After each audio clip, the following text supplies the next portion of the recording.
Hello, Chris. Can we just do an audio check with you, please? Can you hear me? I can hear you. That's great. Thank you very much, Chris.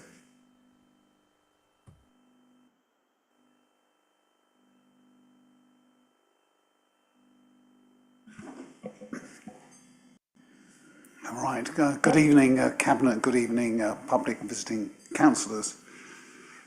Welcome to you all, members of the public. All right. So, in event of emergency, as we always say, we'll be leaving fast and come with us. So, there are no practice alarms planned. If an alarm does sound, please evacuate the town hall down the main staircase or the back staircase to the High Street, then to the car park behind the town hall and St Runwald Street. In the case of any disturbance, which I trust won't happen, and we have to leave, councillors should withdraw to the Mayor's Parlour. Right, this meeting is being streamed live over the internet on the council's YouTube channel and will be available to listen to afterwards. The use of mobile phones and other devices, including cameras, by visitors is welcomed, but you're requested to do rather better than me, to use them discreetly, not to disturb the meeting, set them to silent, not use voice or camera flash. Please use microphones. Many of you are old hands.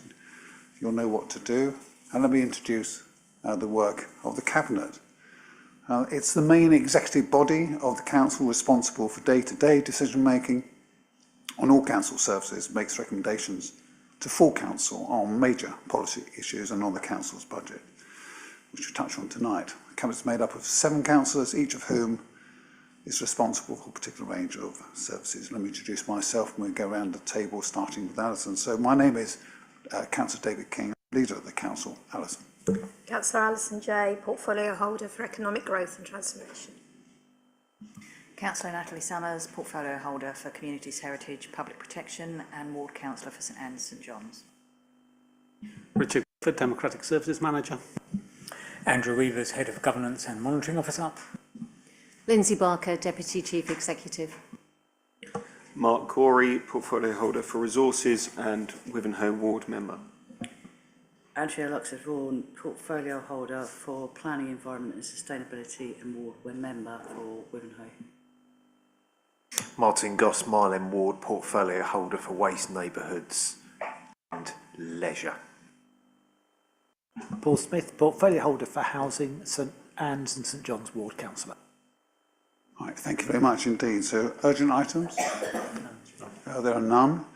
Item 3 is declarations of interest. I invite Cabinet members to declare any. I know you're engrossed in the agenda, but beyond that, out. All right, okay.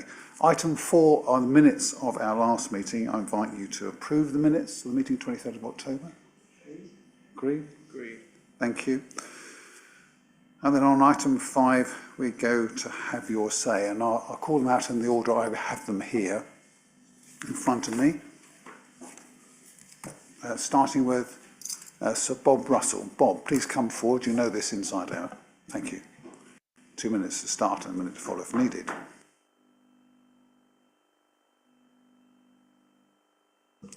Thank you, Chairman. I didn't expect to be back on this item for 2 meetings running. It's the closure of the public toilets in Lower Castle Park. You remember I came to last meeting, was told that it was an operational decision. So I complained about the closure. I also complained about the fact, yet again, a decision's taken not by elected councillors. We elect councillors to make decisions. We don't elect councillors to then pass the parcel to somebody else. And while I'm on the subject, we've now got the shambles in today's Gazette about the pop-up pub. What a shambles. I hope there's going to be a full investigation, because yet another example of where decisions are being made in the name of the council, not by elected councillors. And as I've indicated before, this Cabinet doesn't have a mandate from the people of Colchester. You're all from one party. That party is now in 3rd place in Colchester, and you don't have a mandate, but you are there, so we have to go with it. But as a result of what was said at the last meeting, I was given a petition, and I was surprised to get a petition because I haven't been a councillor for more than 22 years, and I haven't been a Member of Parliament for more than 9 years, but the people who have drawn up this petition felt that I was the best person to get it into the system for the attention of Sir Bob Russell. And I'll hand this petition in. Dear Bob, Please find herewith a petition that was conducted on Twitter by local Twitter page at Colchester Views regarding the closure of toilets in Castle Park. They are very keen for you to see this following your discussion at a recent meeting with Councillor Goss, who claimed no one had complained to him in writing. We have tried very hard to engage with Councillor Goss on Twitter, but strangely he has ignored us, despite in the past having plenty to say should we ever criticise politicians of a red or blue persuasion. There are 216 signatures on this document. It was felt you were best placed to use this in a way for maximum impact, especially due to the perceived arrogance of Councillor Goss on this matter. Thank you for your continued support for Colchester. You are sorely missed, and we hope you're coping well with your recent health issues. Please keep it up. Kind regards, the team at Colchester Views on Twitter. I should point out that 31 of the names, Chairman, are not local, but there's 185 local people, and I believe others have been added to. I have highlighted in here, I've read every single one. Number 136 is a chap called Mike Lilly, who's a name that may be familiar to people around the table. And at number 1, and Alan Wilkinson, it's recreational space and as such needs a public convenience. If they can afford flowers for a roundabout, then surely they can afford to maintain somewhere for people to pee. Priorities and common sense are something our leaders seem to be lacking in. Number 6, Gemma Moles. I'm classed as having a disability and sometimes I need to use these toilets when in Castle Park. The nearest one is near the kids' play park, which is quite far, especially if disabled or not able to walk far. It's quite a steep hill or steps. And as the bell rings, I've got another 6 that I'd like to read out because they are typical of disapproval. Right, Bob, thank you very much. Let me address a couple of the opening points and then I'll go to Councillor Goss. So look, fair-mindedly, it's not possible to provide a wide range of services across the city without some of them being contentious, especially in particularly difficult times, which we have.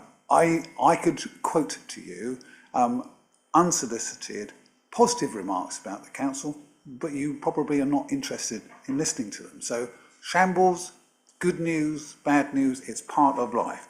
As to the mandate for this cabinet and this administration, we've had this, as you've said, had this conversation before. So just for the record, if you can, and somebody must do it, it's responsibility and obligation, somebody must form an administration. This party, with the support of colleagues across the chamber, was able to do so. That's why we're here. And the moment we lose that support, rightly, we will not run the administration. Responsibility we take, we discharge it as well as we can in as cross-party and collegiate way as we're able to do so. So that's that. Martin, would you like to just go back to the issues as you addressed them before? Thank you. Yeah, well, I'll happily receive the petition and look at it. Twitter is not an official way to contact me. There is, my mobile number is actually published. It's been the public domain for the last 17 years. My home address is even published, actually, still in the public domain and has been for the last 17 years. And my email address, of which there are numerous, are also published and they've also been in the public domain for the last 17 years. So it's not exactly right to say that I am not contactable because there are so many official means via letter, if Royal Mail can actually get it there, phone or email.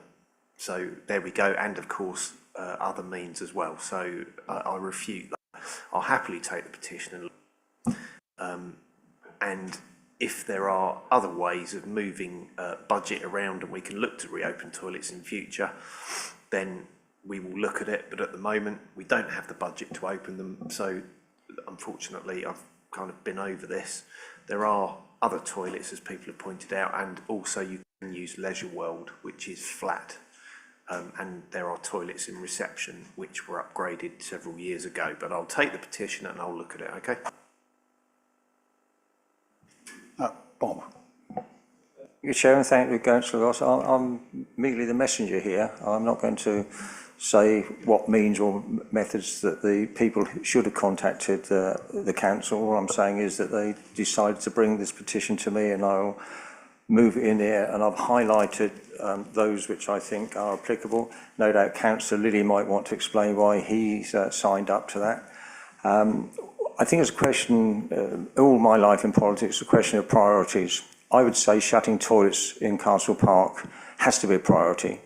I would suggest the council may be in breach of the spirit, if not the letter, of the Disability Discrimination Act, because the toilets there have disability facilities.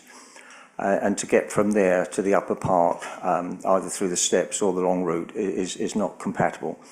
I just end by saying I think it's a question of priorities, and if the council can find 93,000 to blow on a Desert Island roundabout, Albert roundabout, then, you know, then shutting the toilets at Lower Castle Park, it's a question of priorities. And on your opening point, I'm a Democrat, founder member of the Liberal Democrats, and what I see here is not local democracy. Thank you. No reply required. Thank you very much, Bob. Always good to hear from you. Right. Mr. David Scatcherd. David, would you like to come forward? The speaker after you is Stephen Chambers. You're on the same subject, so I'm going to ask you both, if you would, to speak in turn, and then we'll try to give a response which covers, as we're on the same territory and ground, and actually have an item on this in the agenda as well. We'll try and give a response that picks up key points as best we can. Thank you very much indeed. Over to you, if you're content what to do. As a pensioner, I'm deeply concerned about the future and how we're going to afford to pay our bills. The cost of electricity is ever increasing, largely because of the push for renewables as well as carbon tax. Out of £114, the electricity from gas power stations costs per megawatt, £60 is carbon tax, which is more than the gas itself. As pointed out in the latest NESO report, there are no viable long-term storage for renewables, so gas power stations are essential as backup. We have to pay for these stations to run all the time, as well as the cost of renewable energy.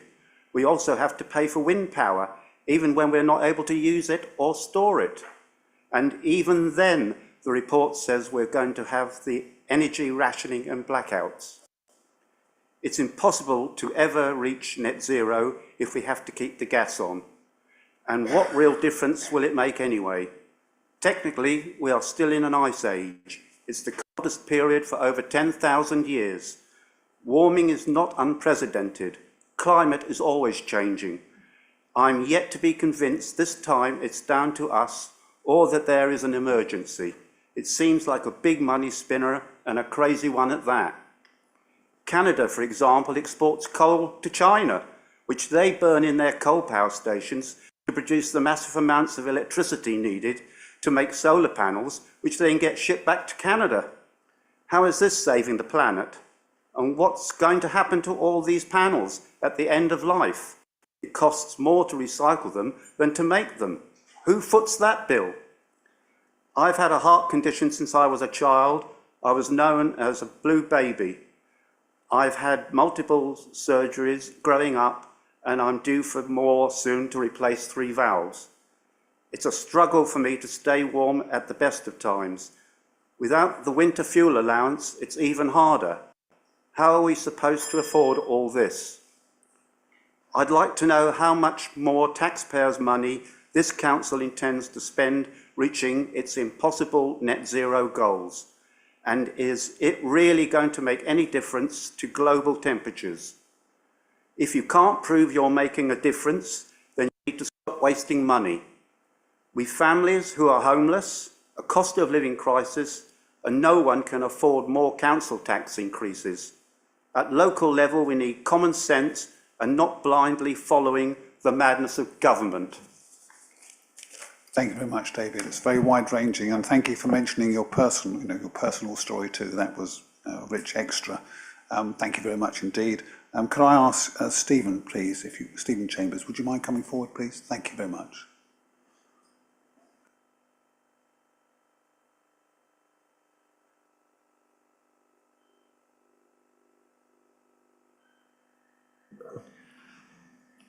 I'd like to start by thanking the Council for reviewing the Climate Emergency Declaration. In 2012, the government estimated that reaching net zero would cost the UK around £1.25 trillion, £44,000 per household. A more realistic current figure is £4 trillion, which is £140,000 per household. That is a lot of money to spend on a theory with very little evidence to support it. Net zero also comes with huge environmental costs. Rare earth mineral mining would have to increase by 2,000%, leading to irreparable damage to associated habitats and ecosystems, not to mention the estimated 200 million metric tonnes of hard-to-recycle toxic solar panels and turbine blade waste every 15 to 30 years. And what will net zero in the UK achieve? The IPCC's own figures state that the UK's net zero target will make a difference of less than 1,000th of a degree centigrade to global temperatures. We can't measure that, so how will we know if £4 trillion has been well spent? Has a cost-benefit analysis been done on the Council's net zero initiatives? It is important to know how much it will cost Colchester residents to reach net zero. And will it definitely save the planet when countries like China will not interrupt their own economic growth by limiting CO2 emissions? And what are the risks to Colchester residents if global temperatures do rise by 1.5 degrees? The Holocene maximum was up to 7 degrees warmer than it is now, yet polar regions were fine. Where is the emergency? Climate is judged on a minimum of 30 years, though usually hundreds and thousands of years of weather patterns. We need to stop believing that every extreme weather event is proof of climate change. It isn't. Finally, I wish to correct something read out in the recent scrutiny panel meeting, that reducing every little bit of CO2 helps. It doesn't. CO2 does the bulk of its warming between 50 and 150 parts per million. We wouldn't want CO2 levels to be that low now, would we? As someone who values maths, science and truth, I think it's important to evaluate the evidence with cold logic and icy rationality. However well intended this council was in declaring a climate emergency, the race to net zero is going to bankrupt us all. And for what? Less than 1,000th of a degree is the best case scenario. If the council is convinced that climate change is an imminent threat, perhaps mitigation would be a more cost-effective response. The government may refuse to acknowledge the flaws of net zero, but we must take a sensible approach at a local level. We can't afford not to. Thank you. Thank you very much indeed. I'm going to ask Councillor Luxford Vaughan to respond to the two speakers, if you could, Andrea. Thank you. Thank you. I think there's some extremely large subjects you're addressing there that I'm not qualified to do and aren't within the remit of this council either. So whether carbon tax or wind power is the right way forward is not really something that I necessarily think you want me to address. Obviously, cost of living, the First Gentleman mentioned that as well, and it is a concern of this council. But what we are trying to do to address the climate emergency that we declared is actually probably not something that anybody would be able to find political grounds to criticise, simply because they are set in a framework of our practical and financial restrictions, and the fact that we have lots of other things that we have to keep going, and especially given what happened during COVID, it probably did take a secondary position within the priorities of the council. So what we're actually doing to address it is covered later in the agenda, and certainly at scrutiny we went through in quite a lot of detail. But just as a summary, we have a large package of work to do with active travel, which is about encouraging people to come out of their cars, cycle, walk to work. Now that has, an impact on the climate in so much as there's less emissions, but also it helps us produce sort of healthier ways of life. So, and every single project that I'm aware of that we have done within that active travel brief has been funded by external grants, because the government's very keen to try and persuade modal shift within local councils at a grassroots level. And then the other body of work that we've done is about asset management, so trying to make our buildings net zero. Now, we're a long way off being able to achieve that, but what we have done, again, has come through grants. Some of the projects have come through grant funding, and they're really obvious things like, instead of chucking all the water out the swimming pool, you put it through a filter and then put it back in. So they're not, yes, they come under our climate emergency work, but they're much more about getting the bills down. So, and equally, in terms of investment in our buildings, that's to get our costs down.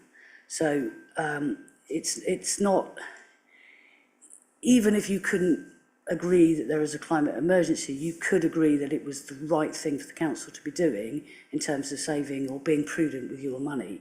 So, you know, it's also quite low-hanging fruit. I think if you know, we had an unlimited budget, we would have probably tried to do a lot more with those kind of key themes in mind. I couldn't off the top of my head tell you how much we've spent, because I said a lot of it has been grant funded externally. And I don't know what it would cost to achieve net zero either.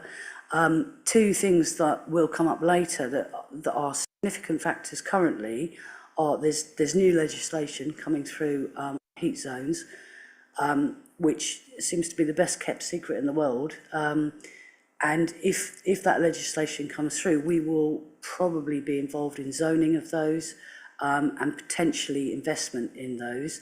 They will have a significant bearing on how people receive their energy. And the other thing that we are in the process of doing is having a review of all of our buildings and where they are. And there are some buildings that, you know, got a bit of double glazing in, everything's good and dandy.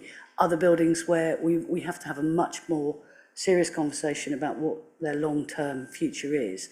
And until we have a grasp on that, which will have a massive impact on, you know, how we go forward as a council, we really can't be making any changes in what we're doing underneath the climate emergency banner, which, as I've explained, is pretty much about encouraging people to live healthier lives and not pollute air, and be cost effective with water and gas and electricity. So that's about all I can tell you.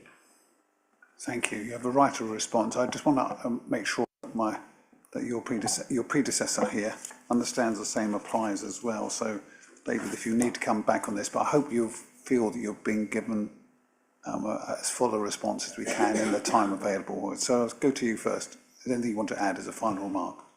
Yes, well, thank you for that response. I mean, I feel that my overall feeling from hearing your comments is that the emergency has been kicked into the long grass somewhat by financial constraints and by COVID and, you know, other events have overtaken us.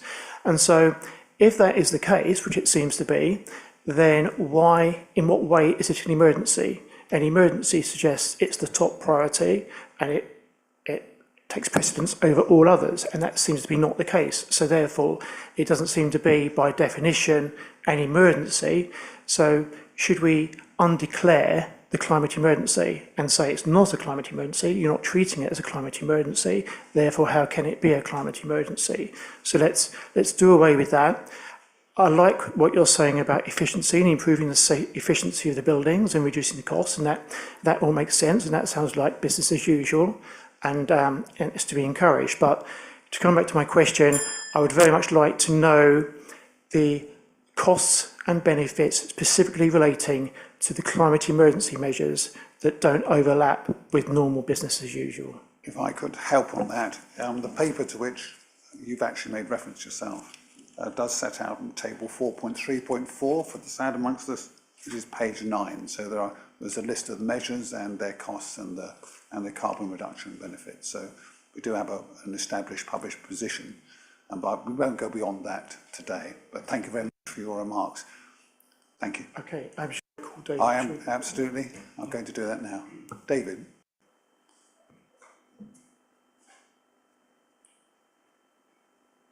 I hope you bear with me if I say it'd be good not to repeat what's just been said, either by us or by you, if you don't mind, but thank you. Is my mic on? Yes. All I was going to say is that, or thinking, with the reference to living a healthy life, carbon is the gas of life. So I don't know why we want to get rid of it, really. That's it. Thank you. Moderation in all things, I think, would be the shorthand answer, but thank you very much indeed for coming and taking the time and trouble to talk to us.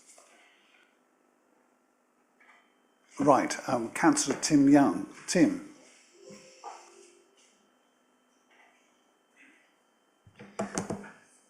Evening Chair, evening Cabinet. Yeah, three things. I will be as brief as I can in my 3 minutes.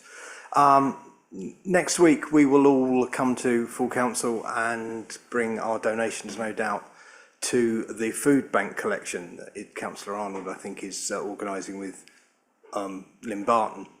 But we know the troubles the food bank are having at finding new accommodation. I think it would be great if the council could make a public statement either tonight or in the coming days about what we're doing to help the food bank find new accommodation. I think, you know, certainly we as a council surely aren't going to let the food bank close. We know their condemnation of the previous government that we have food banks, but we have, and they're in demand and growing.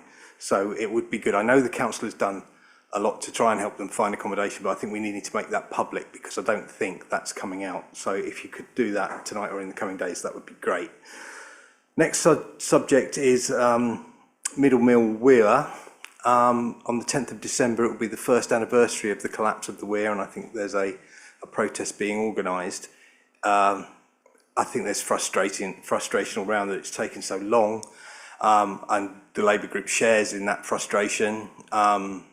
I've always talked throughout my long years on this council about working at local government pace, which is sometimes like wading through treacle, but you know it shouldn't take a year, surely, to repair that, and because it's a route that is used by children going to school, by pensioners, by people with disabilities, and it needs to be repaired as soon as possible because access along there is meaning at least a 15-minute increase in journey times for people using that bridge, and the weir, of course, itself is historic. So can we please have an update on that, and hopefully some good news about when it shouldn't take a year to sort things out like that. And on a similar subject with the Moot Hall, I was the last mayor that was fortunate enough to have mayor making and the oyster feast in the Moot Hall. We're losing income because it isn't being fixed. It's a prestigious part of this brilliant building, and I feel enormous sympathy for former Councillor Jowers and Councillor Scott Boutel, and it looks like Councillor Lilly as well, not being able to have functions in the Moot Hall. We need to get on with that as well. I mean, it does take me back to the days when the local government pace was mind-bogglingly slow. We need to get on with these things. We need to, if there's feasibility reports, let's get them done. These are important buildings and structures, important to the people of Colchester. And either there's silence or there's prevarication and delay, and it needs sorting out. Those three issues, I think, are important to the people of Colchester, and we need to hear what the council is doing about them, and hopefully some good news about progress being made. Thank you very much, Tim. I mean, let's just be very clear. We've done our very best to keep people cited. I believe on all of these issues. There was an update to scrutiny recently, for example, Moot Hall. We'll touch on that in just a minute. And it's good to hear acknowledgement, at least, that we've been working hard on Food Bank, and we've got a great record. It's been a cross-party supported record of help and support. Good luck in trying to get faster on Middle Mill and Weir as a catastrophic injury to a structure that's underwater. We've pushed this as fast as we can, and working with county, and we'll have more to say on that shortly. And Moot Hall, you're right, you were lucky, Tim, to enjoy the benefit of that great space. And again, we've shared the complexity of this as a historic structure. Don't go faster. It's not local government, in my view. This is just the reality of market, and the reality that you have to get approvals from a whole body of people who will go at their pace to ensure that what we do is right. But I'll stop at that and ask in turn if Nat could give a few words on bank status, and Martin on Middle Mill and Weir, and Mark on the Moot Hall. And if any of those need more to be said, then we're happy to do that, around the usual all councillor member updates that we do issue, again, more than most people open. Thank you. Nat. Hi, Tim. As you know, we've had regular contact, ongoing contact since March 2024, since we knew the lease was up on the premises. Face-to-face contact, phone and emails. We've been giving them general advice, recommending specific estate agents, drafting the statement for the One Colchester partnership, providing a list of other community partners such as the statutory, non-statutory might have premises available. The communications team has been assisting in drafting of the press releases. We've provided advice on business rate discounts, and planning colleagues have also offered informal advice on usage. So we've introduced them to the BID, Active Essex, the Essex Community Foundation, and we've also provided them a viewing of the Haven Road site. So the latest information I have is as of Monday, which was the last contact we had with the food bank. They haven't had notice yet in writing, but they have had intelligence that the refurbishment will commence on the 1st of March. The food bank are considering another media push, and they're not actively searching at the moment because they feel like they've kind of exhausted things. So, but they are interested in the vacant traffic police station, New Farm Road down in Stanway. It fits their needs perfectly, but so they've submitted some bids, but obviously it's up to commercial bidding as well, and as we know there is outline planning permission on that site as well. So we are keeping constantly engaged with them to try and solve this, because we need the food bank in Colchester. There's no question about it. So it's not something we want to happen for it to have to close or anything like that. So we are working with them and doing our best, and we'll keep going. And I'll have a word with the communities team. Perhaps we can get something out in the paper as well to go alongside the food bank. If they're doing a new press release, perhaps we can put one alongside just to sort of encourage people, if they do know of any decent sites that are viable, and we can work towards seeing what we can achieve with that. Okay. Thank you, Martin. Dealing with Middle Mill and the bridge that's owned by Essex Highways is obviously a multi-agency approach, and I do agree that it appears quite slow and frustrating. You know me, I like things done like yesterday, and I like dates. You know, being a project manager, I'm a bit anally retentive about such matters. In terms of replacing the weir that's collapsed, the Environment Agency's been really clear they don't think we need to. But that's a decision for this council, not for the Environment Agency. But they've been really clear, particularly when I've been on site meetings, that it doesn't need to be replaced. Their recommendation with climate change, whether people believe in climate change or not, I personally do, they don't believe that we need to put obstructions into the river to manage the flow, and that the river will renaturalise. And in fact, that's what's happening, and the swans are there. But that decision on replacing the weir is not taken. But indicative costs could be up to £1 million. And if we rebuild something, it will have to be a modern standard, and it will have to meet modern building standards. And that would mean we'd have to put a fish gate in. The old one didn't have a fish gate, and the Environment Agency have given indicative costs that a fish gate can cost anything from 50 grand up to £250,000, so fish can pass up and down the river. So that's a separate piece of work that's currently ongoing, but the main two bits of work we need to do are get the obstruction out the river as quickly as possible, and we're working with Essex Highways to appoint a contractor to do that at our cost. And then the second piece of work is to get that bridge repaired and open, because it's in a pretty derisory state. And the longer that we leave the weir or the Middle Mill bricks and all the other construction in the river, the worse it is. Now, talking of bureaucracy, the Environment Agency need us to undertake an 8-week piece of work with a consultant to do risk assessments and approach to removing everything out of the river. And on the timeline, that work is currently underway. So through December, which is a 4-week piece of work, we're doing all the filling of paperwork and all the other stuff the Environment Agency want, and then they want up to 8 weeks to assess it and go through it. So it's unlikely that we're going to have a contractor on site to remove anything at least until the end of February, when we get the green light from the Environment Agency.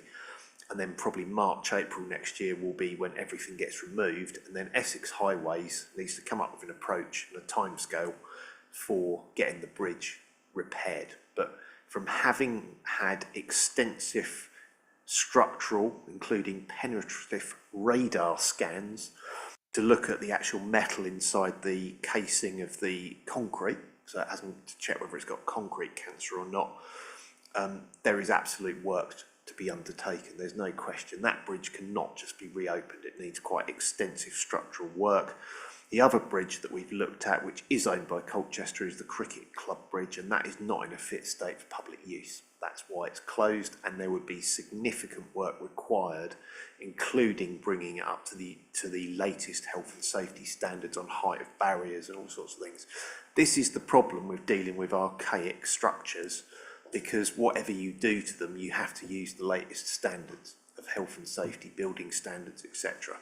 So that's what I can tell you.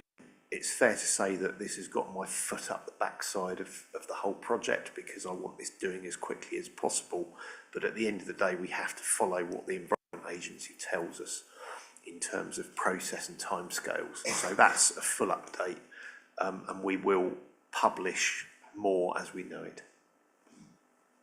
Thank you very much. And the last 3 good meaty subjects, Tim, for one, have you say. That's very efficient. Mark, on Moot Hall. Thank you, David, and thank you, Tim.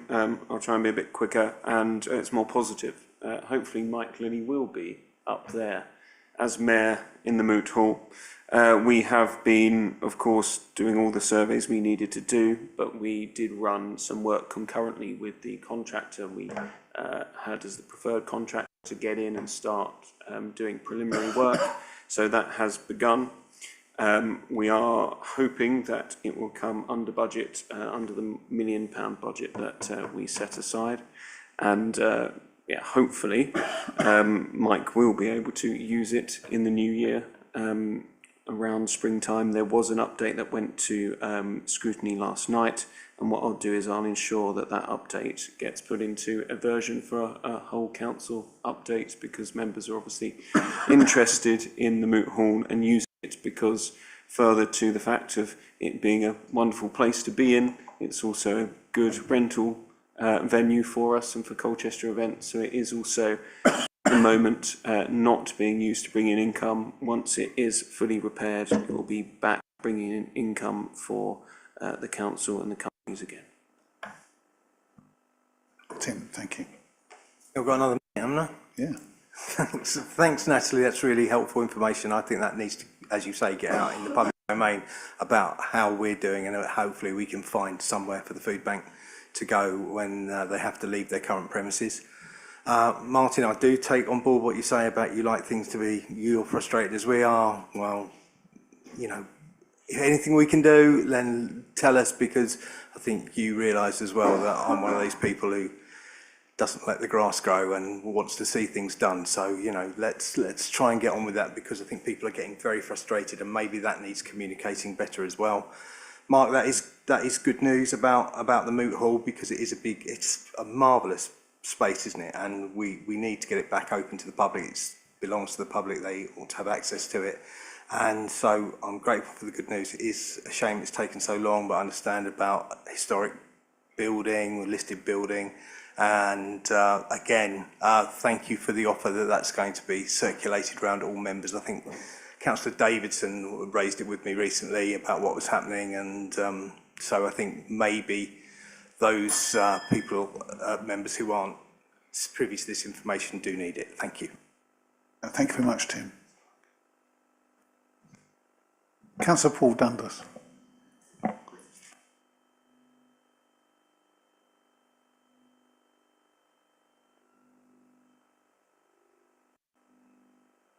Good evening, Leader. Good evening, Cabinet. I want to speak regarding an item later on this evening, item 10.1, which is the nomination for Deputy Mayor. our nomination, and I hope we'll all join in this, is Councillor Andrew Ellis. And I just wanted to say a couple of things about him, hopefully nice things. Andrew has served for over 19 years as a councillor, first for the Borough Council and then the City Council. He was first elected for Stanway narrowly in 2004, and then, like all the best people, promptly narrowly lost Stanway 4 years later. He wasn't away for long though. He returned in a by-election for Birch and Winstrey in December 2008, when sadly the then Mayor Peter Crowe passed away, and he has continued to serve since then. The successor ward is Marks Tay and Layer. Andrew, I think there's two types of councillors we all know, those who engage brain before mouth and those who don't. I think Andrew is definitely in the former category. Sometimes Andrew can be quite frustrating that he engages brain about 2 months before saying anything, but he is a very thoughtful person. He's got excellent knowledge on the local plan. He's served as portfolio holder for planning, and I think amongst councillors he's known for looking at facts, judging things on their merits, and working constructively with all councillors regardless of their political affiliation. So I think he has the very good qualities to mayor. The mayor's a strange role, isn't it? Whoever takes it on, they become often quite a different person. The role of mayor takes them over, and we've had some very good mayors in recent years. His wife, Nikki, who is an occupational therapist, she works in the NHS, will be his mayoress, all being well, but she is working full-time, so I think his sister, Wendy, will deputise on some occasions. I hope you can all back Andrew. I know he has thought about whether to do the role, much to my frustration, because I've been asking him for a decision as to whether he would like to be nominated for about the last 18 months. With the exception of Councillor Bentley, he is the longest serving Conservative councillor who hasn't been mayor. So I hope we can all get behind him as Deputy Mayor. I know he's looking forward to supporting Mike and Lynn next year, hopefully in the Moot Hall. There was an encouraging update last night at Governance and Audit, and isn't it wonderful that something's coming under budget? But it does happen sometimes, doesn't it? So thank you for listening, and I hope you can back him when you come to that item. I was going to say this evening, we're looking at the agenda possibly tomorrow morning. Thank you very much indeed, and I know you had pressing other business, which is why you came to have your say, because it would be good for us to have the conversation in the right place. But let me just sort of say, I'm sure that there is a warm welcome for Andrew, who's well regarded, and much as you described him, a thoughtful person who deals with the issues and people in that spirit in the right way. So I'm sure that item later will go fine. Thank you for making the time to speak, as we all would, well for a colleague. Thank you very much, Paul. Thank you, Leader, and thank you for allowing me to speak on it now. I do have another meeting later on, and the only way to be in two places at the same time, but there need to be two of me, and nobody would want that, would they? Don't encourage your colleagues around this table or elsewhere. Thank you very much indeed, Paul. In which case we go on to, we have two more on the roll. So Councillor Laws and then Councillor Willits, both on the response to the climate emergency. What I might suggest, if it's on that subject, you might grab an extra chair, if that's all right, and we'll do it together if that's okay, Chair, with your support act. Unless you're going to take a very different angle. Come on up, Darius. Come on up. We haven't actually colluded. Neither of us knew we were going to be here tonight, so it's a real treat. I'm the chairman of scrutiny, and this is the deputy chairman. And when he sits down, I'll let my 3 minutes begin. Okay, right, good evening, Cabinet. I don't often come to Cabinet, but as chairman of scrutiny, who presided over that meeting, who devised a set of words on the hoof on that night, I thought I'd better come and give you some context to it, and I'm trying to be helpful. Scrutiny notes that the definition of the word emergency dictates that council faces missing its own self-imposed objective unless significant capital budgets are identified to assist with carbon reduction schemes. The recommendation to Cabinet is, should Cabinet be unable to achieve the Council's climate emergency objective, it should consider reconsulting with full council to ascertain if the will of council is to consider this an emergency, as opposed to managing opportunities to reduce carbon and improve our environment and public realm within existing budgetary frameworks and business plans. So the item that came to scrutiny was requested by the Deputy Chairman, who will no doubt have his say in a second. He wanted to get an understanding of what the council had done since 2019 to today on the emergency front, and obviously there's recognition for 2 years being lost in that time. But within the report that we had that night, it was quite clear that there is an incredible amount of good work that's being done to make the environment and our carbon emissions lower in Colchester, from biodiversity projects, loads of new trees being planted, and working with partners and others to create more safe cycling routes and active travel opportunities, particularly in the city centre, and hopefully that can roll out further afield eventually. That's all great stuff. We liked hearing all about that. But the thing that we kept hearing, and it happened in another item on that night around fleet, which you'll come on to tonight, which is why I wanted to speak now. By the way, I support the fleet strategy, was that the costs of retrofitting seem to be unbearable. And also the technology, and this is particularly relevant for the fleet conversation that you're about to have, the technology isn't quite there yet in some aspects of seeking to become greener. Now, we all want clean air, we all want clean water, we all want probably more trees over concrete and for the realm to be improved. But we probably should focus on what you can actually achieve. And that's within some statutory functions. For example, do we want to build houses on floodplains? Because we could have a supplementary planning document and say, we're not ever going to do that, for example. But by telling the public that we've got a climate emergency and we're going to be acting at all costs and not doing it because of the costs and technology, I think we have to have an open conversation and question ourselves. Of course, if you would like, though, you do have a tool, and that is that you could have a referendum and you can increase council tax and ask everyone to pay for it. You could do that if you wanted to. I'm not suggesting that, but you could. And finally, I think also this is a really salient issue in the news at the moment, isn't it?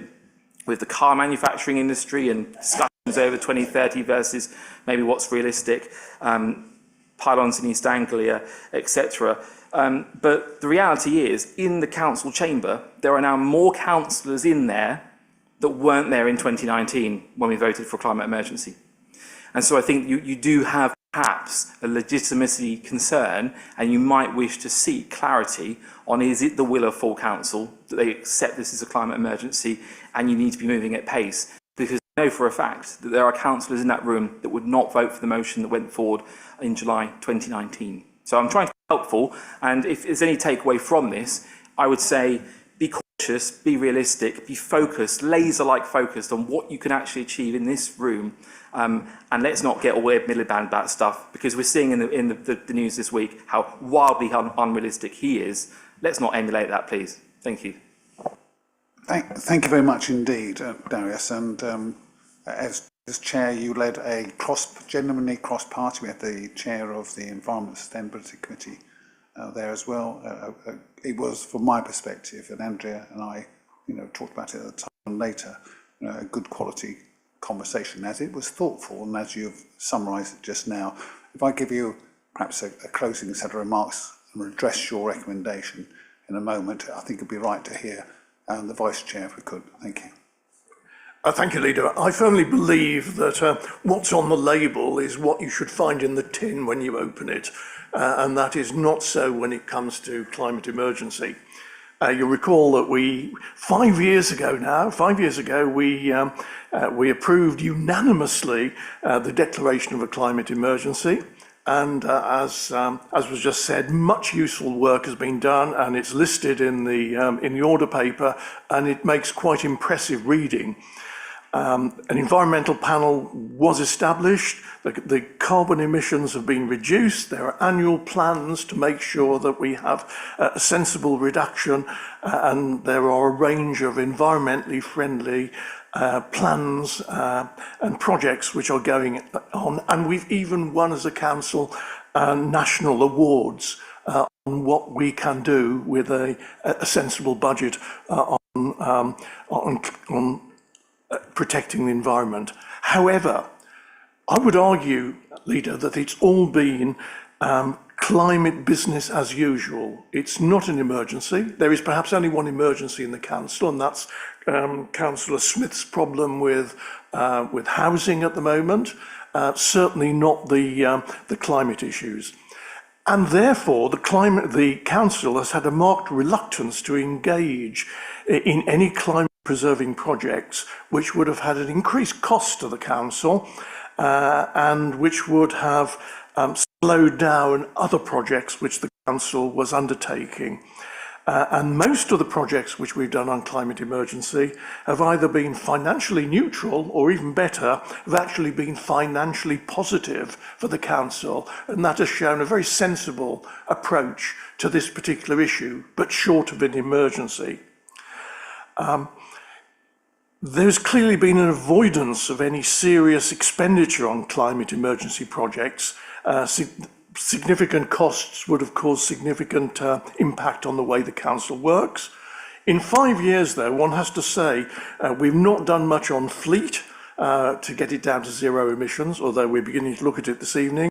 We could have rebuilt Leisure World as a low emission facility, but we haven't got the money to do it. We could have engaged on district heating systems. In fact, we had a bit of a flutter. But until the government pushes us in that direction, it's not been a project at the top of the list. So I suggested to the panel that there were probably three strategic approaches to climate emergency. There was the business as usual approach, managing opportunities to reduce carbon emissions within existing budget constraints, whenever an opportunity presented itself. We could have gone on an accelerated problem, moved money from frontline services into additional climate work, and that would have caused us benefit on one hand, but it would have significantly affected the programme of the council. And I know there were thoughts about that, but in the end, that was not done. And of course, there was the entirely rumoured that there was the flat-out approach, which you had to restrain some cabinet members from taking. That is supergluing themselves to the high street until such time as there was a root and branch reduction in the city's emissions wrecking the planet. But fortunately, your wise counsels, your colleagues prevailed. So we were left with the first of those strategies, business as usual. And that does seem the sensible way. I believe we should now rationalise the position and say that is the way this council is addressing the climate problems, doing things as and when they fit into the programme, sensible management. So we suggest that you should now go back to council and ask them whether they wish to continue supporting their decision of July 2019 that we have an emergency, or whether the matter is better done by the cabinet identifying those opportunities when they arise or when government pushes us along to do things, which would seem a far better thing than saying we have a climate emergency. I believe we don't have a climate emergency in the tin, therefore the label should not state that. Thank you, Leader. Thank you very much. Look, you've reprised that good conversation in scrutiny, and I hope you won't mind if I don't address all of those points, because I don't think that's a good use of time. We're heading towards the first hour. Soon we'll start to turn to the business of the day. But I want to just address the point about the spirit of the climate emergency.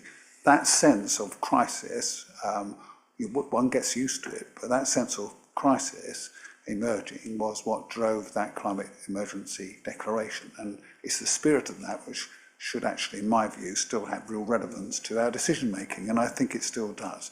If I could remind you, and I know you've been through it very thoughtfully, both in conversation and before the debate at scrutiny, the paper that you've taken, and thank you for your acknowledgement of both the quality of that and the work that's been done, has the position of the administration, which is that we should review our targets in 12 to 18 months once we've got the clarity that we know we need. So that's legislation, national and international targets and commitments, funding, and as Andrea described earlier, we've had that opportunity to look at our estate. It's absolutely crucial. We can't get the quality of judgment needed to refresh the reality of targets and what we can do.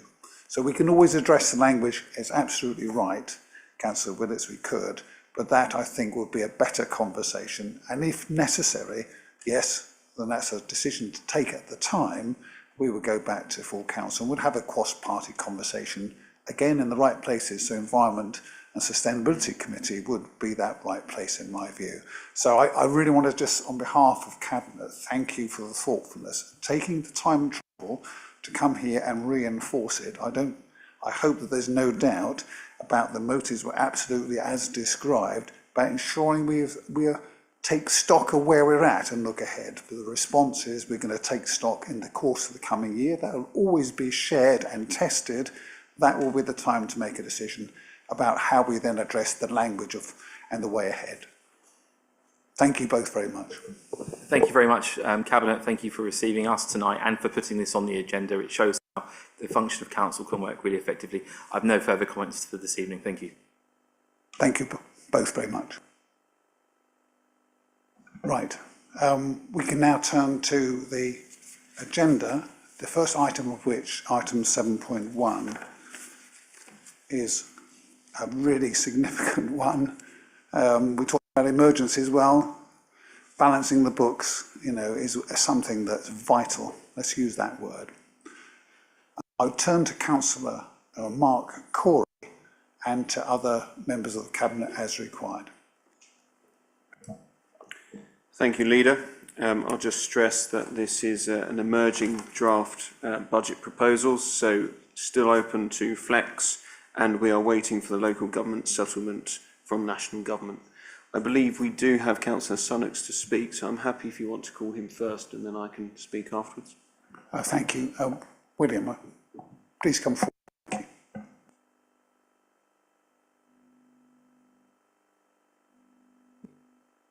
I'm happy to listen first if you prefer, but I have got something to say. In fact, I've got two things to say. The first is a request, which is we're going to be looking very closely at this budget, this Conservative opposition. Please could we have the same sort of officer time as we had last year and the same information as we had last year. We want to make this, the opposition amendments, a constructive process, and would like to organise a briefing on our amendments for all parties in late January, chaired by Paul Dundas. So we'd like to invite all the other parties along and go through what we propose as amendments to the budget. Last year, all our amendments were voted down, but I don't think they were properly understood, and perhaps we're to blame for not properly explaining them. They were all sensible amendments, and I think they will all we'll probably find they're all adopted in due course. The second thing I wanted to say is that I think we need to look at the figures we've got in front of us and reflect on whether the Fit for the Future programme is going to work. And I want to point you towards page 171 of your pack and invite you to look at the structural surplus deficit line at the bottom and add across, well, first of all, look at the bottom right-hand corner, which says that in addition to the 4.7 million that we've already got in our Fit for the Future programme, we've got to save a further 6.5 million if we want our, per annum, if we want our budget to balance in 2030. And there's infinite confusion about the figures, so if you don't believe the 6.5 million, just look at the income less the expenditure. Very, very simple. That's the deficit, that's what has to come out of reserves. That's arithmetic, that's accounting. So 6.5 million a year we've got to save in addition to the 4.7 million. Now you can see heads being shaken, but you just need to look at it's an accumulative figure, so it's not per year, it's in each year. If you look at the number difference would be how much we need to address to balance the books. So the 6 million is if we did not address each year in turn, it would accumulate up to that amount. Do you know, it is really sad that we are sitting in a council where we can't agree what a deficit is. So what you need to look at is net expenditure of 38 million, less the income, the funding of 31 million. That's what gives you your 6.5 million. And the way we've raised this again and again and again, and people have shake their heads and everything else, but that's the arithmetic. 6.5 million is the deficit in that year. It's not a cumulative figure, and we need to recognise that. If you want a cumulative figure, the cumulative figure is 21 million. Over these 5 years, we will eat up 21 million of reserves. And the reserves we got available for deficit spending are about 7 million, and then there's a whole load of earmarked reserves, and some of those can be used. But until we start looking at these figures and understanding the depth of the problem, we won't even begin to solve it. And if we can't agree what a deficit is, we have no hope. So, if I'm, sorry. Okay, do you want to say something? And I want to address your first 2 points, but let me do that later on. I just thought, if you'd like to hear it from somebody, if Chris Hartgrove is on the call, if Chris hasn't, and I would understand if he has had enough and gone off somewhere to have a cup of tea, but if he's there, perhaps he'd give you, if you like, that third party view. Chris, are you there? I did check this with Chris last night. It's, yeah. Okay. I'm back off. Yeah, it's probably, can you hear me? The table on page 171 reflects the structural deficit. So that's 2.7 million in 26-27, followed by a further 1.7 million in 27-28, followed by a further 1.1 million in 28-29, and a further just over 1 million in 29-30. So if the council didn't address its budget in its underlying deficits, then it's true to say that there would be a structural deficit of 6.5 million.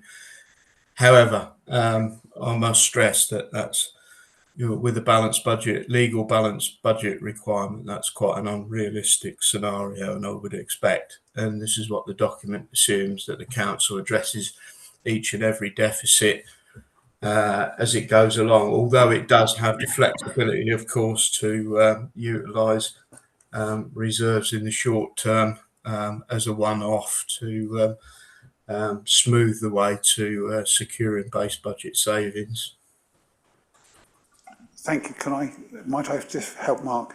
So there's common ground here, even if it doesn't sound like it. And you and I have discussed this, which is that you have to face up to your challenges each and every year. So in that sense, the ground is clear.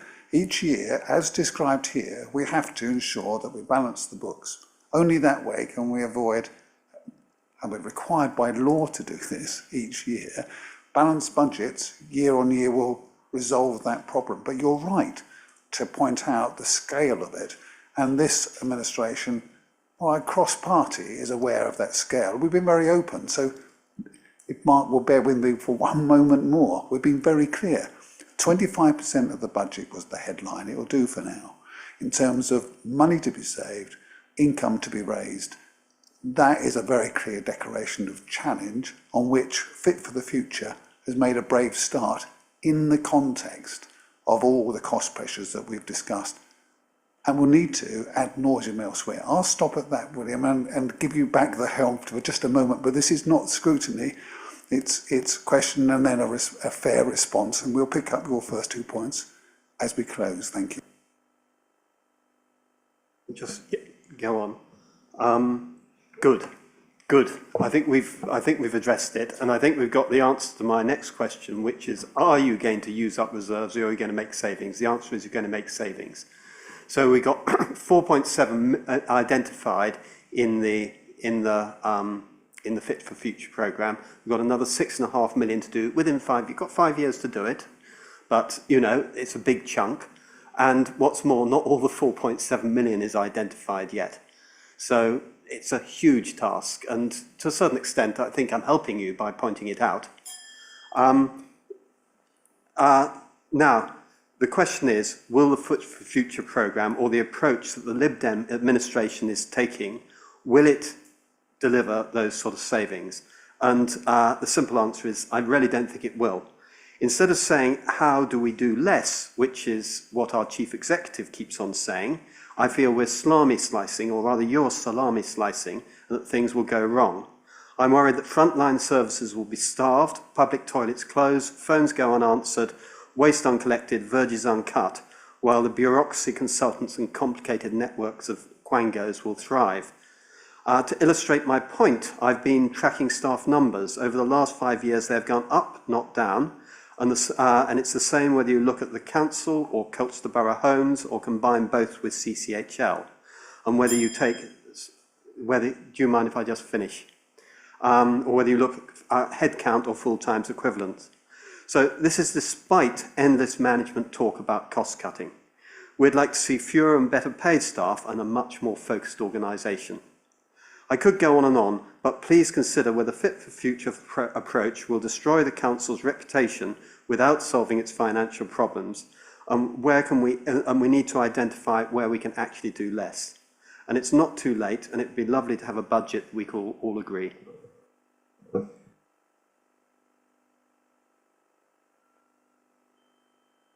Let me address the first 2 points, and I'll hand to Mark just to briefly, because he'll be within his presentation after all, his summary presentation. So the first 2 points were, can you have time for prep? And can we, because we'd have to arrange it, find a space for briefing council as well? All I can say is in principle, we'd look at both of those.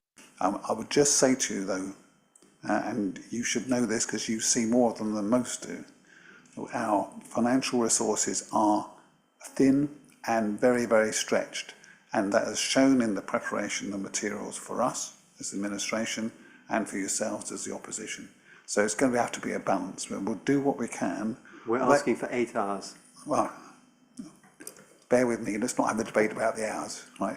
The normal principle is the priority has to be, it's practical, of a very small team to serve administration that then is subject, I get it, to scrutiny and challenge. And we've been open and fair-minded about this in a way that not everybody else is.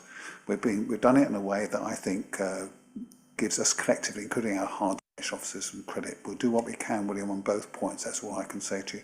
Mark. Thank you.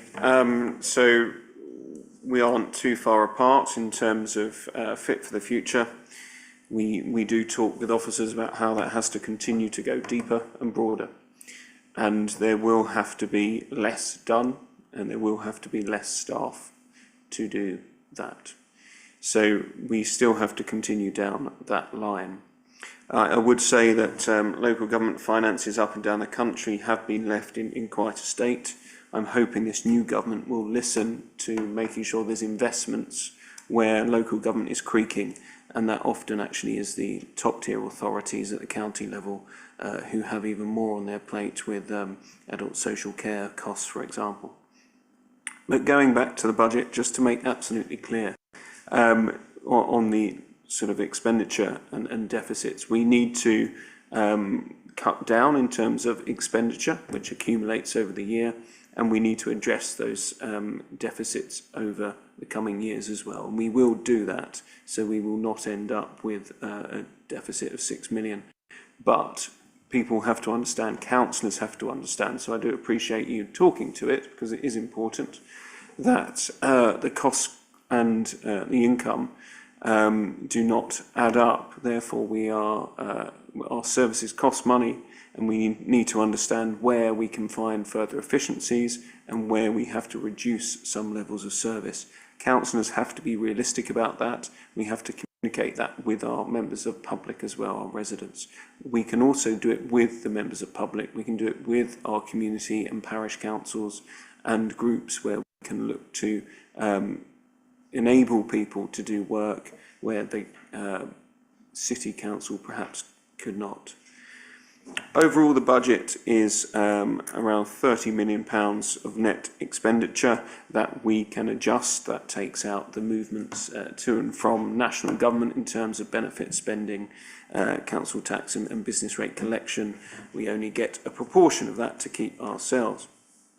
And there will be a net contribution to the reserves from this budget that continues to be helped by good performance from our business rates collection in Colchester.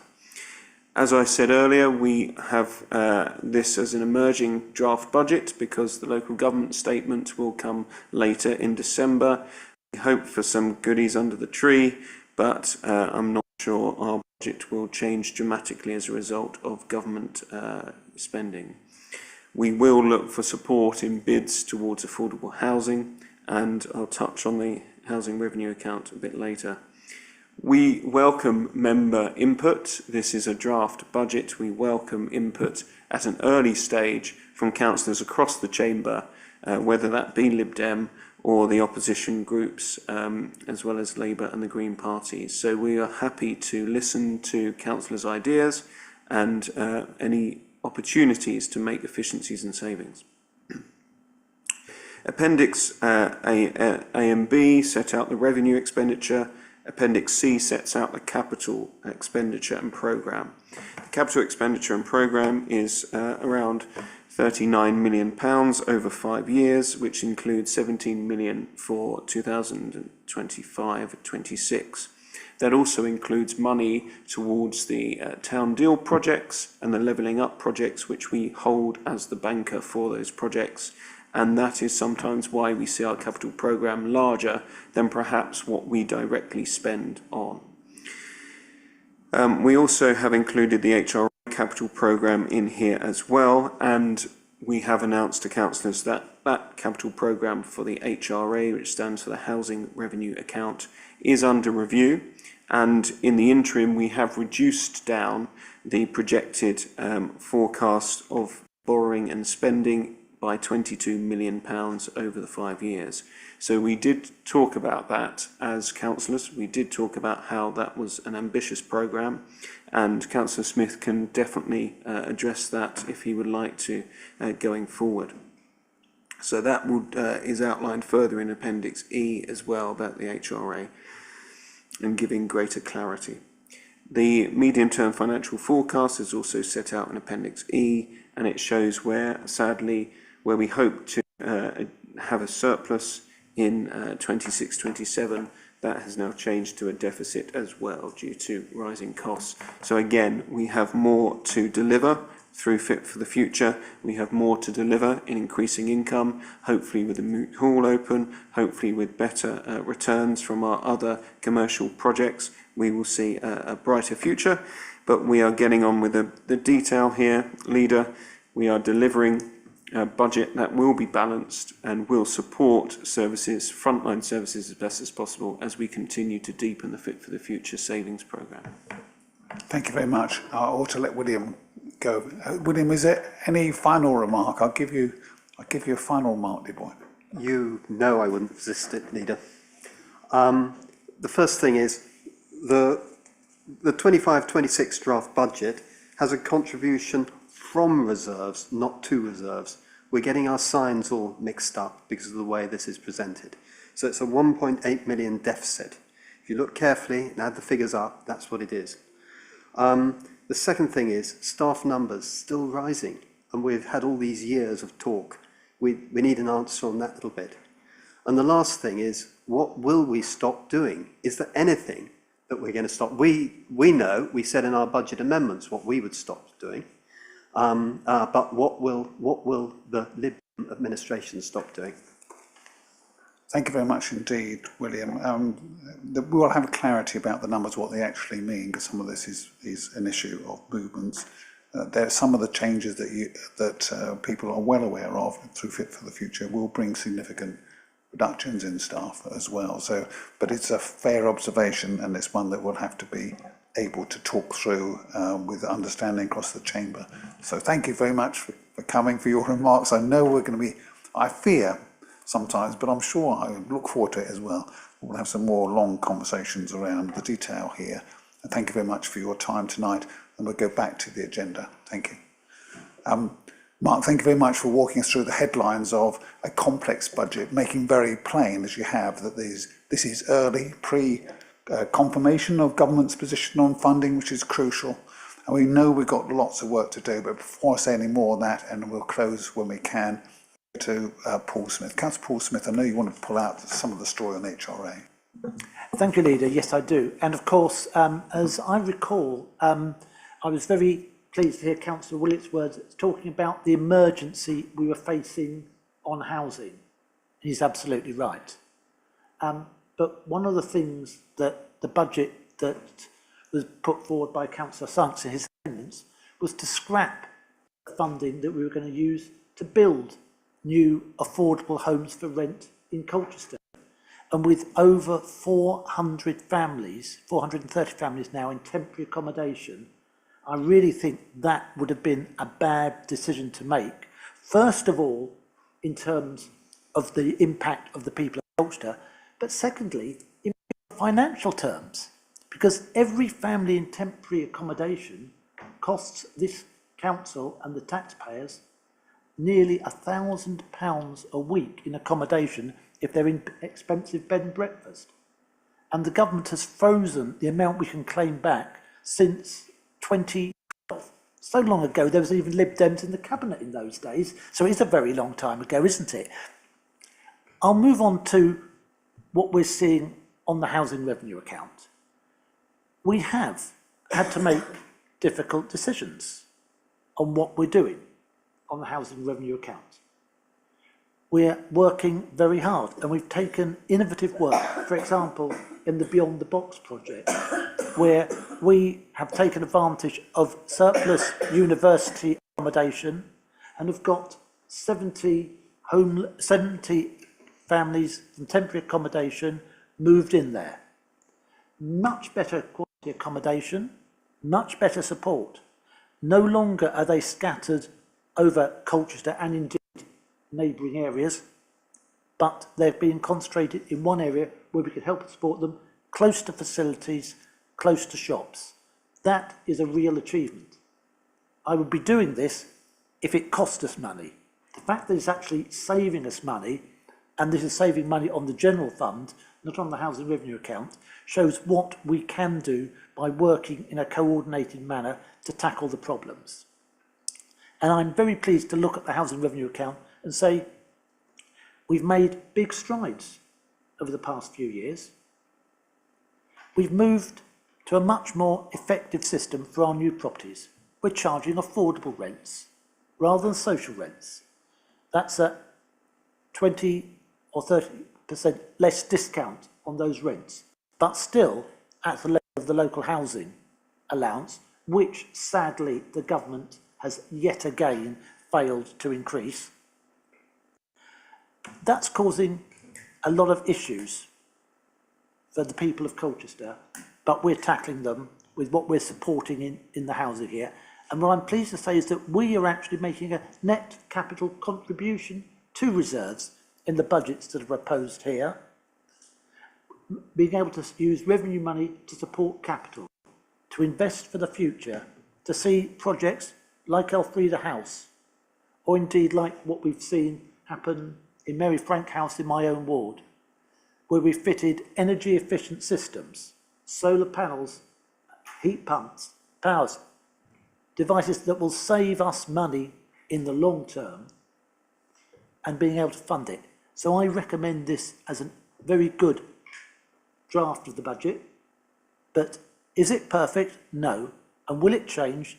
Undoubtedly, yes, because these are very draft things in the budget, and I welcome the feedback from any members of whatever party on this if they want to make a constructive addition to it. So thank you very much.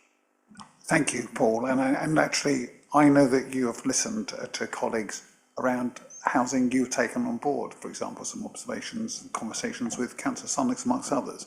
So the exchange really does matter. I want to ask if any other members of Cabinet have got anything to add. If not, then Mark, with your permission, do you want to add something else and then I'll close it? Yeah, it was picked out. I did say slightly misspeak in terms of Paul's just explained how there is a net income into our budget in terms of the HRA, but in terms of the general fund, it is a contribution from reserves. So yes, that is what I said wrong at the beginning, but otherwise I commend this to Cabinet. Thank you very much indeed, Mark. All right, so Cabinet, things for us to sort of be very clear about here, and for the public as well, is that we are, part of the way into a long and difficult road. In my view, very much given to us a set of challenges rather than created, but we've got to get ourselves out of this. And the good news is that unlike some local authorities who've gone bust across the country, and that has been said about Colchester, is just actually not the case. I think there's now acceptance that we have substantial reserves and we do have a plan.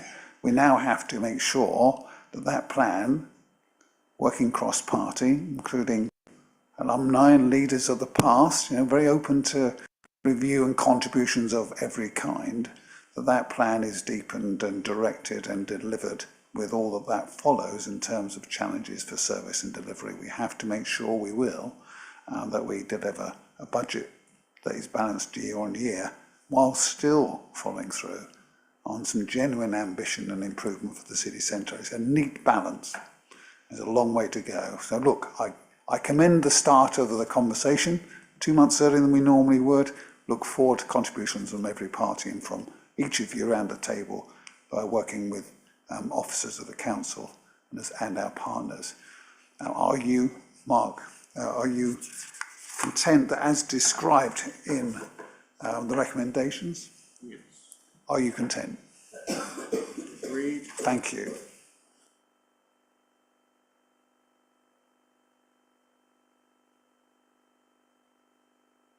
For those who have the pack and destroy trees, I can tell you that gets you to page 179. Mark. Thank you, Leader. So the Local Council Tax Support Scheme, just to explain the basics, this is in order to help those with lower incomes to pay council tax, so that everybody has a contribution towards council tax in the area. What we did last year is we changed this from a scheme that was individualised to a more simplified banded scheme where residents know where they are for the whole year. It remains dramatically unchanged, whereas it used to change each month depending on the income of the household. And it's more simplified for the council to run this scheme as well, which benefits not just us but the other preceptors. So we changed that last year, and with the changes we saw small movements up and down in the scheme, and we wanted to ensure people were supported through the transition from the old scheme to the new scheme. So we gave them transition payments if they had lost out, for example. But some households gained through the scheme, and we've ensured that balanced out. This year we are supporting with transitional payments, but we're reducing those by 50%. So we're tapering off that transitional support to residents. So really that is the main change we are saying we will do with the scheme. The scheme itself, the framework of the scheme will not change. And it has been running well. We have seen no complaints and no upheaval for residents who are on the scheme. I want to give my thanks to Adam, who's in the audience, and the team that support residents on local council tax. They do an excellent job, and as I say, no complaints when changing a system that has ended up delivering for the council a smoother system that enables us to reorganise the staff team, to reprioritise, and it enables residents to have a much cleaner process of support. So I suggest we approve this, and it will go to full council to then be adopted. Thank you. Anything else from other members of Cabinet? I think it is a great story, actually, for those who want to get past the first page, and they should. Faster, better service, and thousands of people helped, and a very swift decision giving is a tribute to those involved. So again, I echo the remarks made. The recommendations are, as in 2.1 to 3, to note the unchanged elements of the scheme, to continue transitional protection payments for 25-26 at 50%, and to recommend the local tax support scheme to full council for approval and adoption. Are we agreed? Agreed. Fabulous. Thank you very much indeed.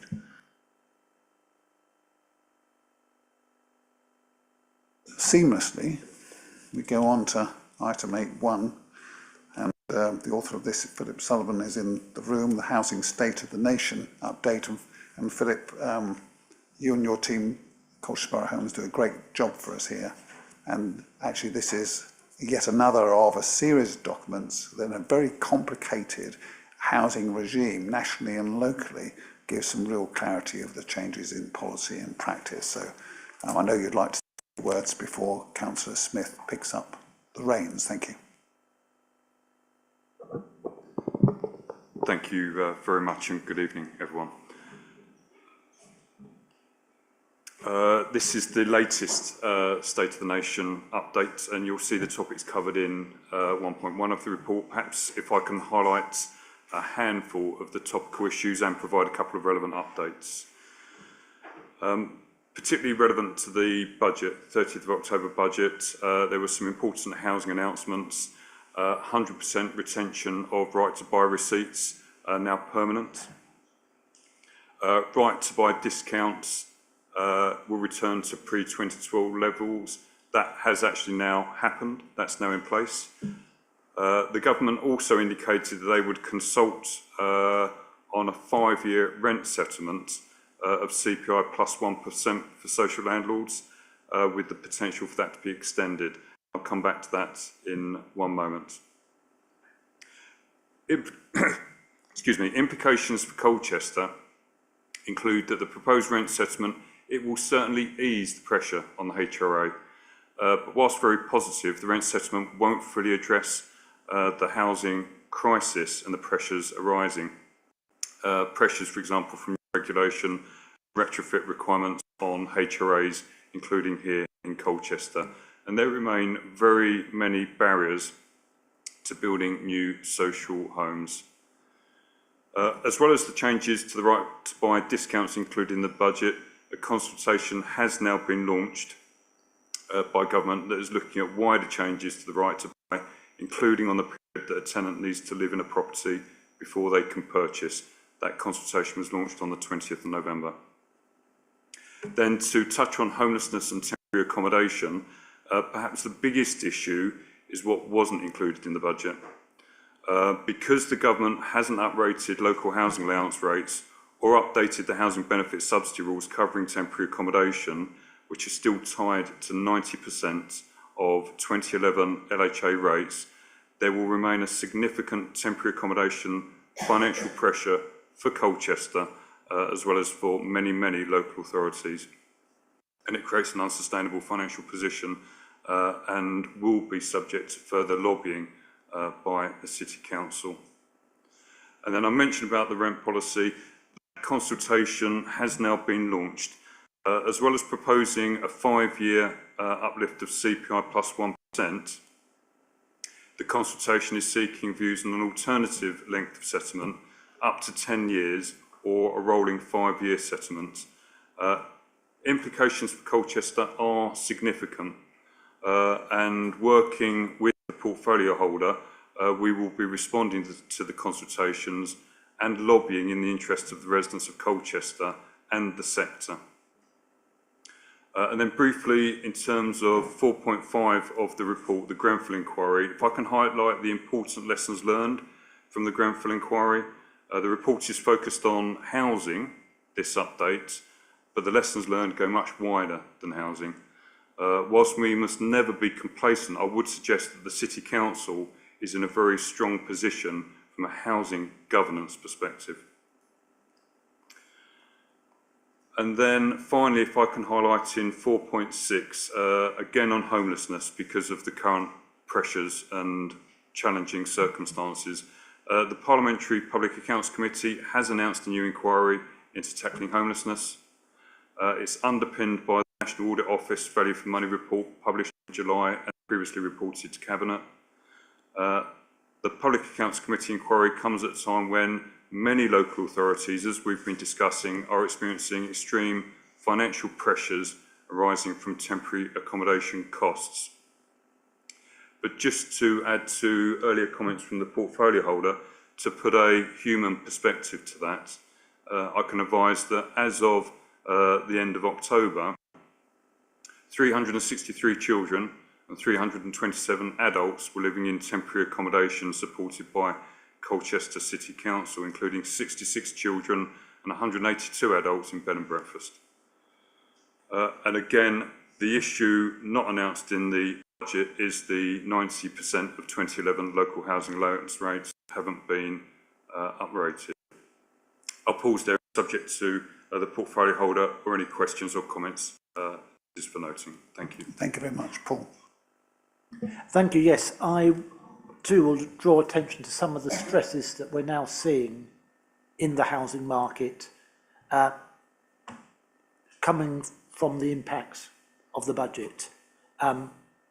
The decision to restrict right to buy is generally good news. However, there's been a rush of applications, not surprisingly, of people to beat the deadlines, and there's about 22, I believe, right to buy applications been submitted since that announcement before the deadline. If that happens, that's going to be 22 houses gone. We're adding 40 houses a year. You do the maths. We are struggling to keep our housing stock at the same levels with the right to buy situation. Another area in the budget that's had unintended consequences is that the local housing allowance was frozen, which for Colchester, for a 3-bedroom property, would be around about £800–900 a month. Rents in Colchester are much higher than that. I know that. A landlord knows that. Many landlords are therefore being very reluctant to take on tenants on benefits because they know that they're only getting £800 towards their rent, and as a landlord, they want to be paid £1,200. Why take the risk with a tenant that's clearly going to struggle to pay? That's why we need affordable housing for rent in Colchester in significant numbers, and that's what we're working towards doing. These figures that we're showing here in financial terms are very worrying. In human terms, they're worse. The state of some of our bed and breakfast accommodation is not good at all, which is why I'm very pleased to be able to say that every family living in the Globe and in the Riverside accommodation has been offered alternative accommodation to move them out as a result of the Beyond the Box scheme. All but one family has taken that offer.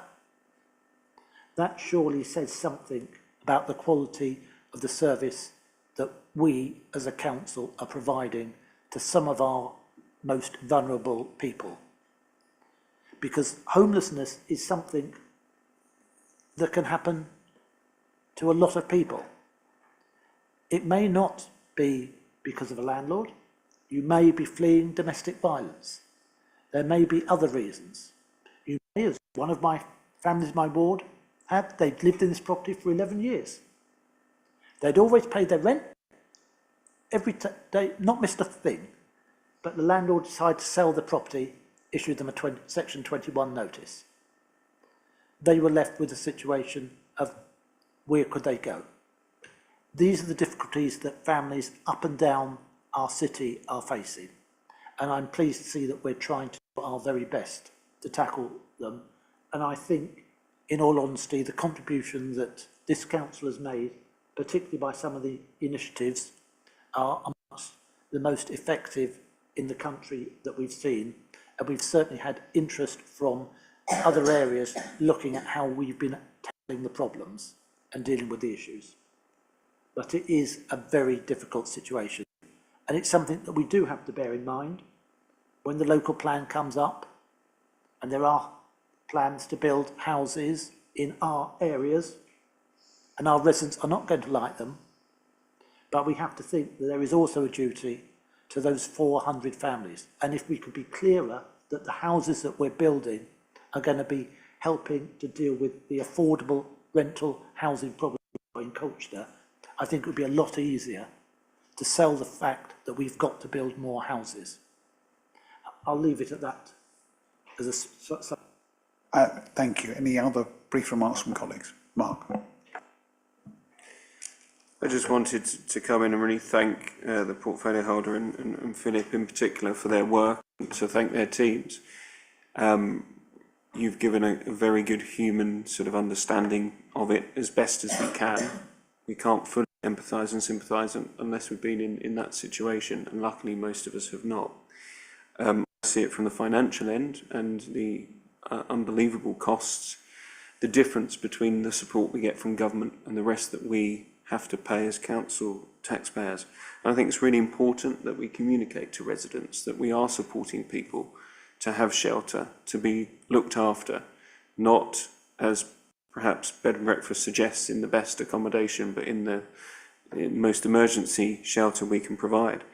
And the work to get the Beyond the Box, which is a former student accommodation, sort of updated for our needs and for families to be offered, and to take that up excitedly, you know, to get into those properties has been a fantastic project.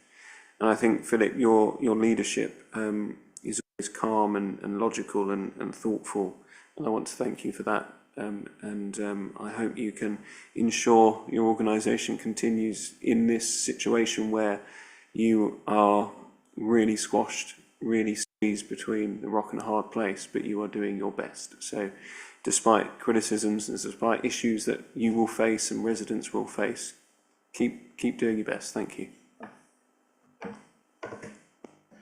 Yes, I heard to my left, here. So look, thank you both very much, and the teams you represent. It's a challenging context, isn't it? But there's great moments of sunlight, and that's what we've got to focus attention on. So at the commerce point, I would like us to take away, and it's not self-congratulation, it's a little bit of hope, and that's what people need in dark times, that statutory duty is more than oh dear, oh well, we'll do it.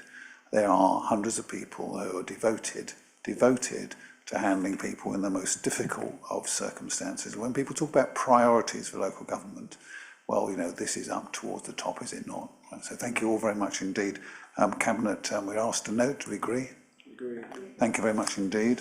I'm conscious that we would normally take a break around 7:30. We've just gone past that, so it's your call as to whether to cross your legs and run for it, or whether we can take a short break. Break? Okay, we'll take a 10 minutes break. It's coming up to 22. Could we please be back here to start at 10 to 8? Thank you very much.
Let's start as soon as we're ready to go.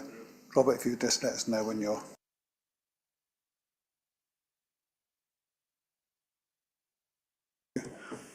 Right, welcome to second half.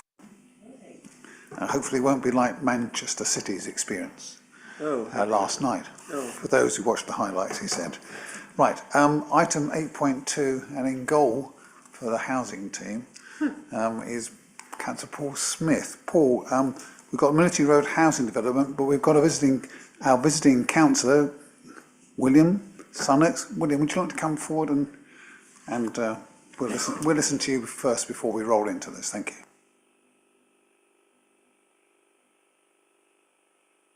Yes, I've only had a quick look at this, and I've got two questions about what we're doing. We seem to be entering into a building contract to build 26 houses at Military Road. We seem to be in 2 stages, and the paper seems to be saying that both stages are over £500,000, and that's why we need to get it approved at the Cabinet. That's the way I'm reading it.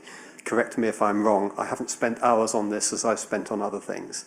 And the question is, if the first stage is to design a scheme and present its viability, and that's going to cost £500,000, why are we spending so much money on getting a developer to prepare that appraisal? I accept that they're in a better position. I accept that I can see some good things about doing it, but it does seem an awful lot of money, and I can think of people who do it for less than £500,000. And the second question is, when they when they've prepared the appraisal and they've got a scheme, and I do think that they will probably do that better than we would do,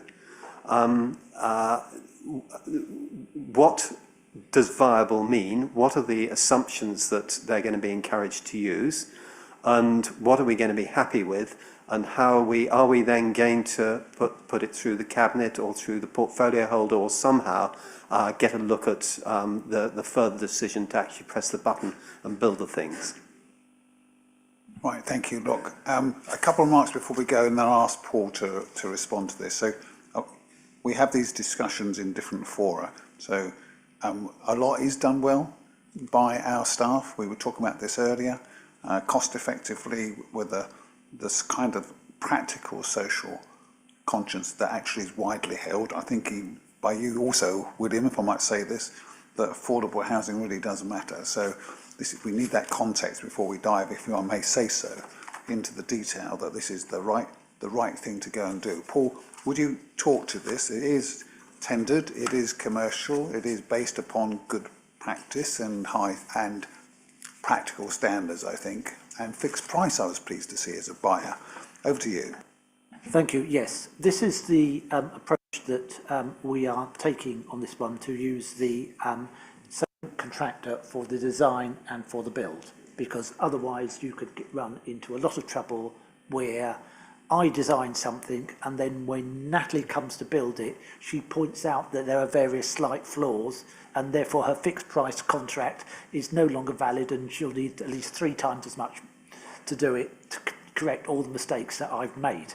The process will go out to tender, so if colleagues who have got businesses that would like to tender for it can tender on the same basis as anyone else, and we go through a rigorous tender process of evaluating tenders, not just on price but also on quality. The aim of doing the design work this way is so that we can ensure that the build meets requirements. We want, for example, disabled facilities for disabled people. They're finding it extremely difficult to get accommodation. This site might well give us the opportunity to provide that. Those builds are more expensive, but you may get high levels of grant from Homes England. And this was part of the process to go through with it. Clearly, if the design phase turns out and says that we can't put the houses on here without them costing £500,000 each, it will not proceed. Because one thing that I've been very clear on, whilst I've been looking after the HRA, is that we don't want to take on unviable properties. I know you and I disagree about what viability might mean on occasions, but subject to what the tests are at the time, that's what we want to do. So I hope that gives you some reassurance that it will be rigorously assessed at whatever the criteria are at the time. So if interest rates go up because Liz Truss suddenly becomes Prime Minister again or what have you, that will be adjusted for. Equally, we'll be looking at what the settlements are for rents going forward, and we discussed that earlier on about the impact that has on the viability of the projects. So that's the basic principles that we're going to be working on. The aim is to get a good quality product here. There is scope on the site potentially for a larger development involving some other properties, and if that comes on stream, we'll be looking to see whether they can be incorporated, but only if it makes good financial sense. I think it's a good answer. Let's hope we don't. I didn't realise that you still hadn't tendered. You still going out to tender. I hope we don't end up paying £500,000 for someone to do a design and viability study there. I certainly hope so. I like contracts coming in under budget, and I like them coming in on time, or indeed even in the case of housing, as soon as possible, given that they've got to build a quality product. And we'll get another look at it before it goes ahead. These will be delegated portfolio holder decisions, which will always be subject to call-in, as in the usual process.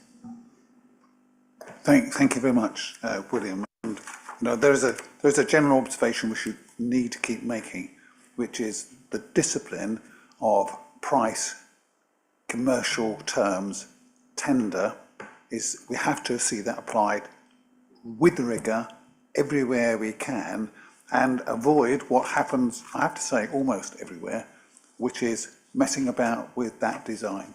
It's change that causes often us problems to the bottom line. So I know, Paul, you'll be all over this with the team.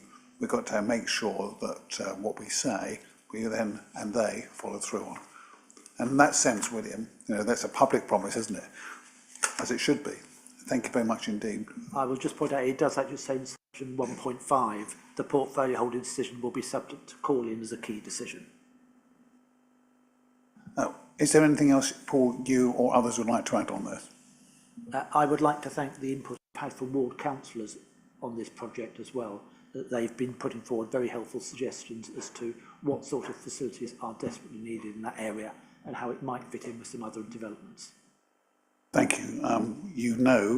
Back to the very beginning of our evening, and Sir Bob, the importance we place upon working cross-party, whether that's constructive critique or whether there's active support, we'll take whatever we can get from that. So it's your counterparts, your shadow portfolio holder in particular, I know is a very shrewd, insightful advocate for good housing stock and management, and I know that that's been helpful to you and to us all, so thank you very much indeed. Anything else, Paul? Sorry, by that I obviously refer to both the shadows, absolutely, and absolutely, Andrew as well, both absolutely.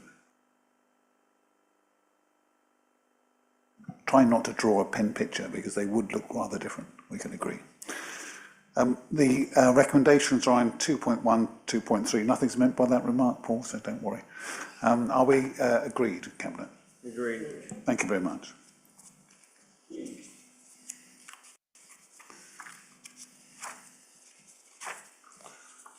Right, Councillor Goss. Rosa is in the audience. I don't know whether you want Rosa to say a few words, or are you going to pick this up with her support if needed?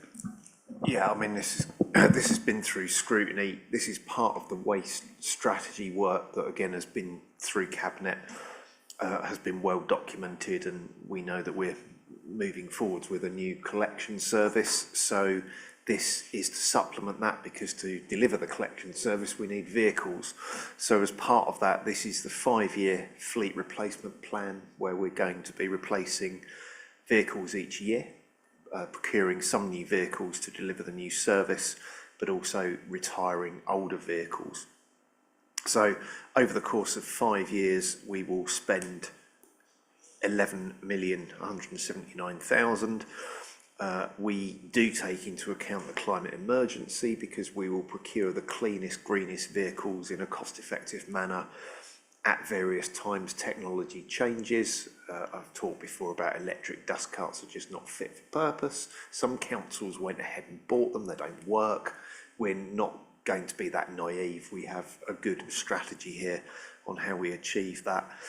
So I'm not going to go through all the details in the appendices. I think it's been well documented, it's been scrutinised, it underpins the waste strategy that we adopted at the previous cabinet meeting, and I'm happy to recommend 2.1, 2.2 and 2.3 and 2.4, as this is also part of the capital programme that's approved for 25-26 once it's gone to full council.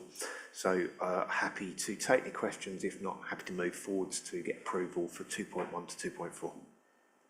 Thank you. The Chair of Scrutiny is here, so I'd like to thank him and the panel for their review, which is captured in page 319, supportive of, and the way you've described it, Councillor Goss, this procurement. Any other remarks from any?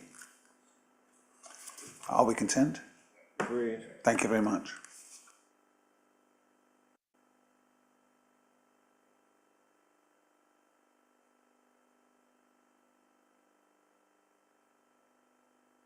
I think we're almost there. Nomination of, I beg your pardon, we had absolutely, discussing earlier, put me off my stride. So, nomination for Deputy Mayor, we've had, we have the recommendation of Councillor Ellis, and we had Councillor Paul Dundas, the Leader of the Opposition, speak in terms which we would all recognise. But can I just ask for comments from colleagues? Starting with Mark. Yes, thank you. Just to explain to the public that we do it based on length of service, but also on political rotation of fairness as well. So it is for us to agree that Councillor Ellis goes forward as Deputy Mayor, and I definitely support that. It just reminded me that I campaigned in the by-election against him getting elected, but actually once he got elected we worked for many years on the planning committee together, and always recall fond memories working cross-party to get things done, and he is a thoughtful, useful councillor to this authority and would be a good, jovial mayor as well, so I support this wholeheartedly. Yeah, just to say that I think he's a very well respected member of this council. He's definitely one of my favourite councillors.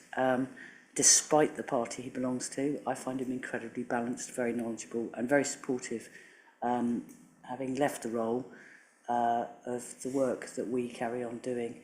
And he's always got something great to add, and Nicky's lovely too. Anything else, colleagues?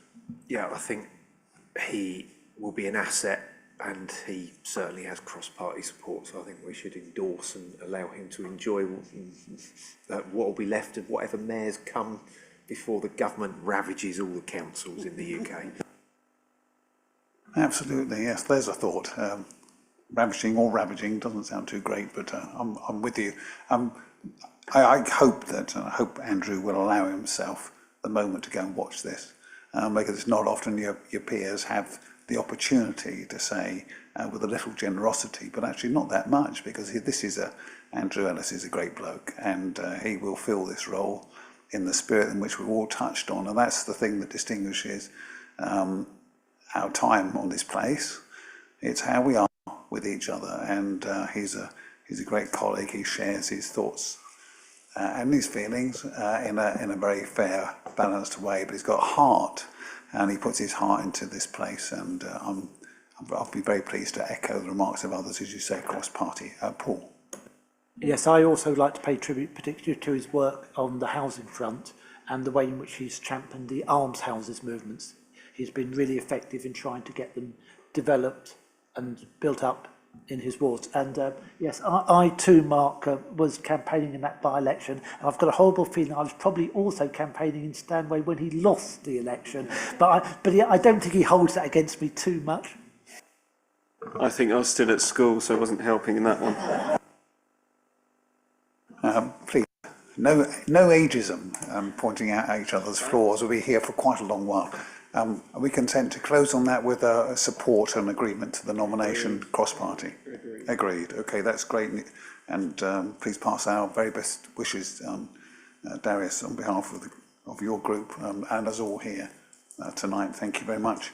In which case, we can go on to progress of responses to the public, Richard, which having glanced through, they've looked in the right place, but over to you. Thank you, Chair. I have nothing to add to the report, Chair. I think which indicates, I think, that they've all been actioned accordingly. Thank you, and I'd like to say on behalf of all of us, you know, both what you're doing there, wearing out yet another pen, in taking such a readable, balanced record of our long meetings, shorter tonight than some. But thank you very much for that, as well as for the sheer hard work of tracking who made what promise too easily in this or another meeting for you to ensure it got delivered. So thank you very much indeed for that. That leaves us with, I think, one item, which is formally the response to the climate emergency, and we have addressed that earlier. So, and I see that the chair of scrutiny is content as well. So, that is that, if we so agree. Thank you all very much indeed for your time, and for officers for your support. Thank you.